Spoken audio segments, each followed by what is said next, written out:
Ito, matapos ho ang napakatagal din ho na nangyaring investigasyon ng Independent Commission for Infrastructure ay ito na ho. Ang Independent Commission for Infrastructure o ICI ay nagrekomenda na po sa Office of the Ombudsman para po sampahan ng kasong kriminal at administratibo laban po kina Senador Joel Villanueva, Jingo Estrada at dating Congressman Zaldico. Kasama rin si dating Congresswoman Mitza Cahayon Uy at dating DPWH Undersecretary Roberto Bernardo at Commission on Audit Commissioner Mario Lipana. So pero dito ho mga kababayan ay lumilitaw na mukhang hanggang kay Zaldico lang aabot ito hong problema ng katiwalaan dito po sa flood control. Kasi sabi nga mismo ni Pangulong Marcos Jr., alam natin kung sino pero mukhang dito ho ay yung nirekomenda ng ICI ay ito lang ho, mga kababayan. So, pero siyempre, meron pa rin hong pagdududa rito dahil sa naging sikreto o hindi po bukas sa publiko yung ginawa nilang investigasyon laban po sa mga sangkot sa dito po sa flood control project. Kaya hindi po may iwasan na talagang magduda pa rin ang taong bayan. At isa pa ho, ito sa lalong kaduda-duda, mga kababayan, ay itong naging pahayag mismo ni Ombudsman Boying Rimulya, mga kababayan, na kung saan ay pwedeng gross negligence lang daw po at hindi plunder ang kaharapin ni dating House Speaker Martin Romualdez. Pero pakinggan muna natin itong report na kung saan ay formal ng pinasampahan ng kaso. Ito pong mga kilalang politiko at di ba, sinasabing di umano sangkot sa flood control project at sabi po ni retired Justice Andres Reyes, ito na raw po yung kanilang pangako sa taong bayan. Sige, pakinggan ho muna natin at mamaya ihimayin din natin yung binabanggit ho ni Ombudsman Boying Rimulya na nagpaparamdam na mukhang maabsuelto ho rito. Ito hong si dating House Speaker Martin Romualdez at ang sabi mukhang gross negligence lang daw ho ang pananagutan. Ito, panoorin nyo muna ang report dito ho sa pagpaparekomenda ng ICI na makasuhan, kriminal at administratibo, itong dalawang senador at dalawang dating kongresista at taga-DPWH. Panoorin po natin. Justice will not be delayed this time. This is our promise to our countrymen. Pinakakasuhan na ng Independent Commission for Infrastructure sina Senators Joel Villanueva at Jinggoy Estrada at former Ako Bicol Party List Representative Zaldico. Ngayong araw, inihain na nila sa Ombudsman ang isang report na naglalaman ng scheme sa flood control scandal. Sangkot umano doon sina Villanueva, Estrada at Co. Pati na rin sina dating Representative Mitch Cahayon Uy, dating DPWH Undersecretary Roberto Bernardo at COA Commissioner Mario Lipana. Posible raw silang nag-commit ng plunder, direct or indirect bribery at korupsyon. The scheme starts from the proponent, who is either a member of the Senate or of the House of Representatives.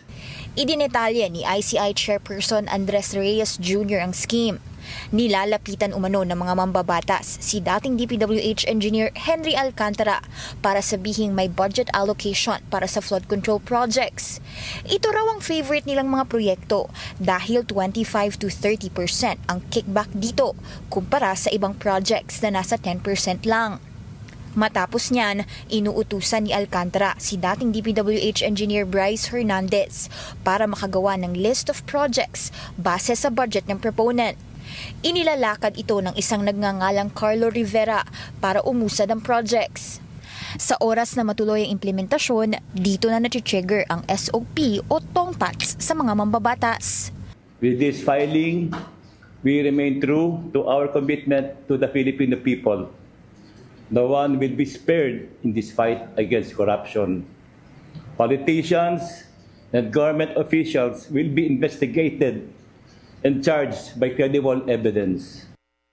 Una nang binunyag ni Alcantara sa Senate Blue Ribbon Committee hearings na may di umano'y 150 million peso kickback na natanggap si Villanueva noong 2022 sa isang 600 million peso flood control project, pero hindi raw ito alam ng senador. Taong 2024 naman, inutusan siya ni Bernardo na gumawa ng list of projects para kay Estrada. Nakatanggap daw ng 25% ng 355 million ng senador. Si Ko naman ang itinuturong may pakana sa billions worth of insertions sa 2025 national budget na ngayon hindi matukoy ang lokasyon. We will continue to investigate, follow the evidence, pursue charges to the very last man involved.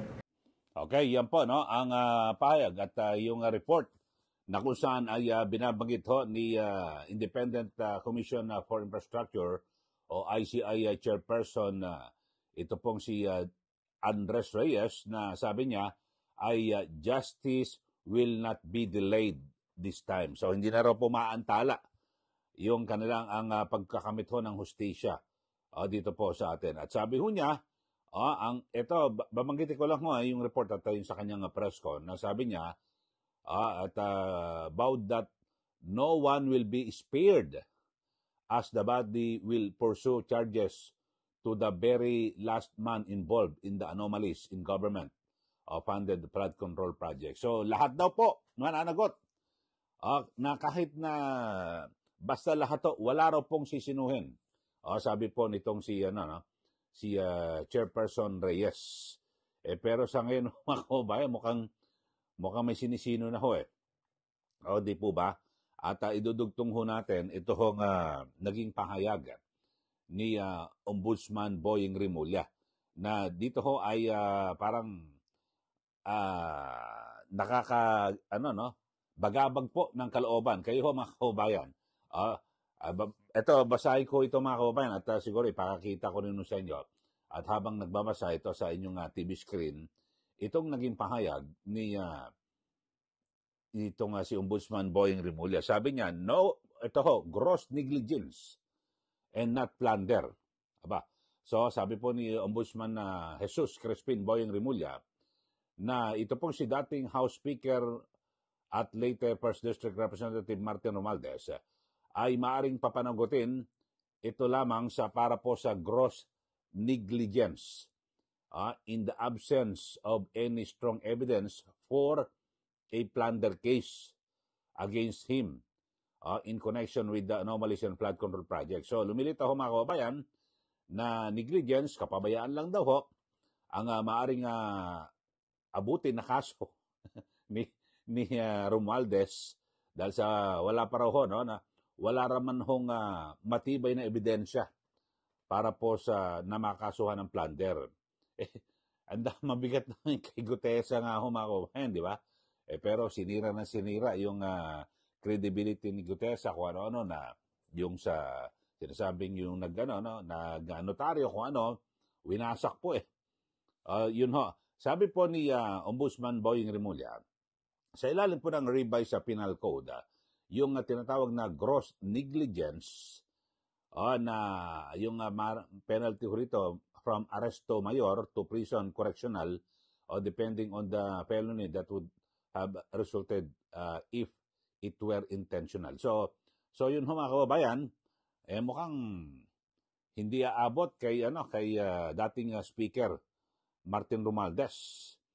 Ito kasi yun po ang isang pwedeng tsuri ay gross negligence lang ho, sabi po, para po kay Speaker Martin Romualdez, kasi siya yung pumili ng chairman ng Appropriations Committee. Mababasa nyo sa inyong TV screen yung binabagit ho rito. At siya po kasi pumili ng Appropriations Committee Chairman kahit di siya nag-participate. Dapat ay inalam niya rin kung anong nangyari sa pondo ng bayan. So lumilitaw mga kababayan, ito na ho, kinokondisyon na ho. So mukhang maganda ang tandem, no? ICI tapos Ombudsman. Ang ICI, ang pinakakasuhan lang, Saldico, Joel Villanueva, Jingo Estrada, dating Yusek Bernardo at Mitch Cayon. So yun lang ho. Sa Ombudsman naman, ang binabanggit ay hindi, si Speaker, gross negligence lang yan. Kapabayaan. So wala raw kaso. At walang mabigat na kaso para idiin sa plunder. So ang ganda ng timing, ang ganda ng ng tandem. Kayo ho mga kababayan sa ating mga taga-subaybay, ano po masasabi niyo ho rito? Na, mukhang mai-absuelto at itong isyong ito sa flood control, mga kababayan, ay mukhang hanggang kay saldi ko lang. Tapos na. Kayo ba naniniwala kayo na hanggang kay saldi ko lang? Kasi marami pong mga binabagit na si Saldico hindi yan gagalaw kung walang nag-utos o walang mas mataas sa kanya. Si Speaker, dati Speaker. Si Speaker naman, hindi rin gagalaw kung walang pumirma sa GAA. So, ganun, no? Tingnan natin mga kababayan.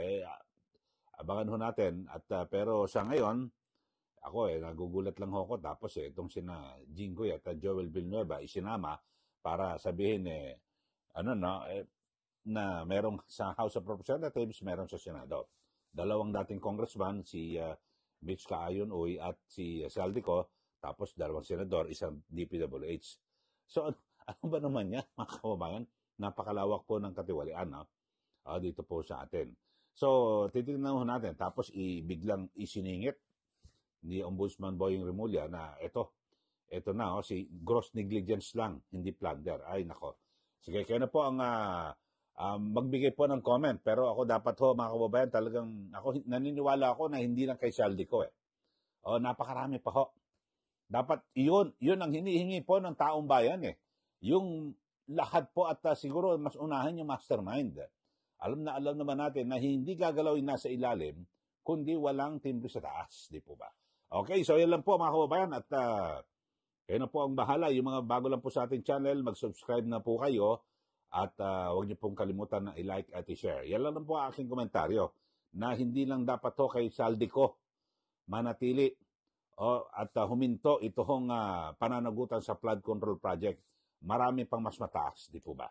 Okay, maraming salamat muli. Ito po si Ka Eli. Magandang araw po sa ating lahat.